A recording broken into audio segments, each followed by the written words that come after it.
Well, Jacqui Timmins and Sallie Coventry, have I got it all right? Yes. Excellent, good. I'm terrible with names, but I've known Jacqui for like eons, you know. She's clearly much younger than me now. But Jacqui, can we start with you? You've moved from, leisure travel, essentially, right, and very, very well-known personality and the business leader in leisure travel, to organising what is arguably one of the best meetings, conference and incentive shows in the world.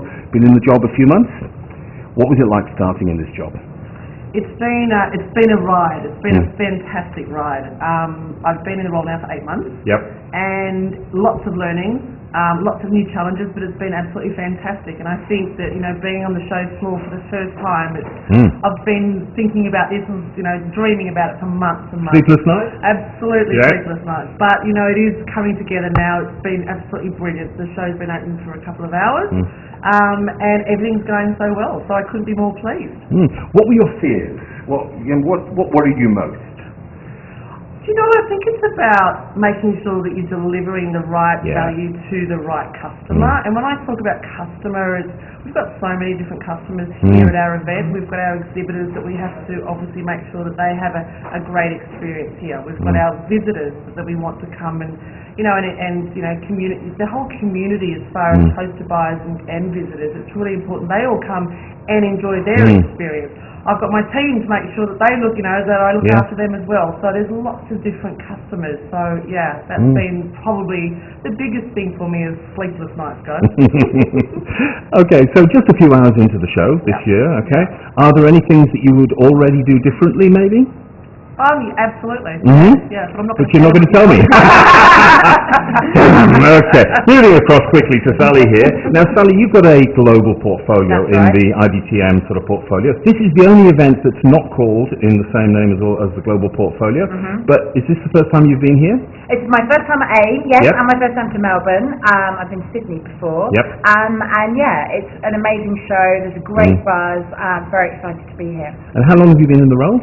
10 days. Okay, good. Well, this is a real baptism of fire. Indeed. And what better than in Australia? So, what does your role encompass? So I'm responsible for the overall portfolio. We have 7 shows now, right the way from Australia and China through Europe, Middle East, right across to North America. So really kind of driving that strategy, looking at how we can raise the bar in terms of what we're delivering year on year, and then new opportunities for the business to grow and develop.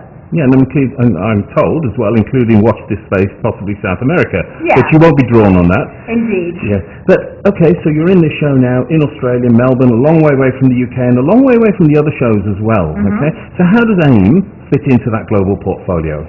Well, obviously Asia Pacific and Australia have a huge MICE activity and MICE industry, and we want to be here to support that and provide a platform for people to talk and communicate. So it's vital. There's a really big market here that we feel we're servicing. You're not far away from when you had the job interview, okay? And were the things you said there about how you might change the way things were being done that you can see that you'd like to implement in terms of the shows all around the world and including AIME? I think one of the key things that I really want to encourage the team to do is collaborate. We're a global team with time zone challenges and very busy diaries, but actually sharing best practice and supporting each other to innovate and do things differently is absolutely sort of fundamental to what I want to achieve on the portfolio. Jacqui, just coming back to you for a second. I mean, innovation's been a key word around this event in the last day or so in the media conferences and so on.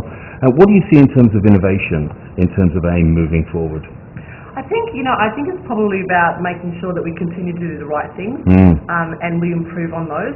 But also I think it's a really great opportunity for us to sort of just stop and review and say, do you know what, let's not be afraid of change and let's look at how we can improve it. And to Sallie's point, the whole fact of collaborating across all of the shows, I've been really fortunate to be to quite a number of our shows already.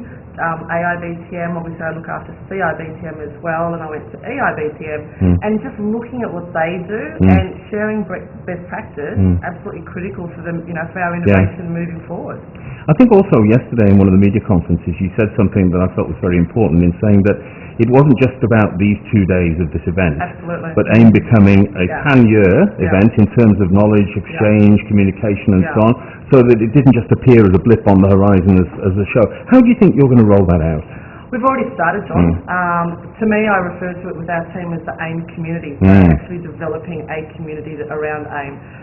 And we've done that so far as far as introducing the AIME blog. You know, and we've had people like, we've had CEOs, we've had, you know, our recently departed Managing Director of Tourism Australia, you know, wrote a blog for us too. So that's had an amazing impact and readership around the sector.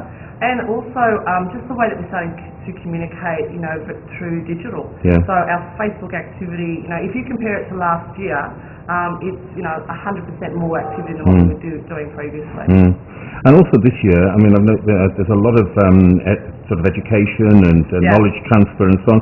Do you see that potentially happening throughout the year rather than just at the event? Yeah, look, I think it's something that we have considered, and I think, you know, one of the buzz things at the moment are pop-up events, whether it's education or whether it's networking. You know, it's definitely on the radar to look at our strategy for next year.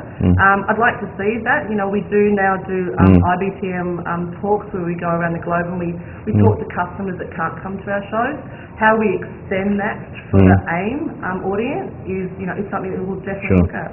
And that's something that applies to IBTM. I mean, Jacqui just said that, but that's something you see rolling out into the bigger picture. And I think, you know, there's a huge amount of cost in putting on a show like this for our exhibitors, and we want to capitalise on the moment in time now, and to your point, to extend the conversation. So online is absolutely a fundamental part of that, and providing content that's available throughout the year and not just the show days themselves. Absolutely. Well, Sallie, Jacqui, thank you very much for your time today. Congratulations on an excellent show. There's a great vibe down there.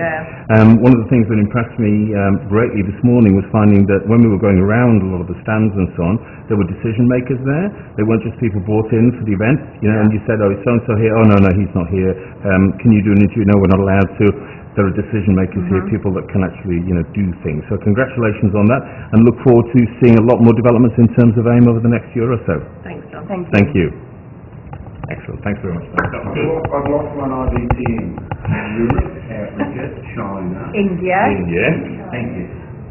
And you are Well done. Thank you, guys. That was excellent. I think the global and the all year round stuff is the key, you know, in terms of not just being an event that happens and then you're right up into the sunset, you know? I mean, every time people think about our industry, this is AIME. That's right.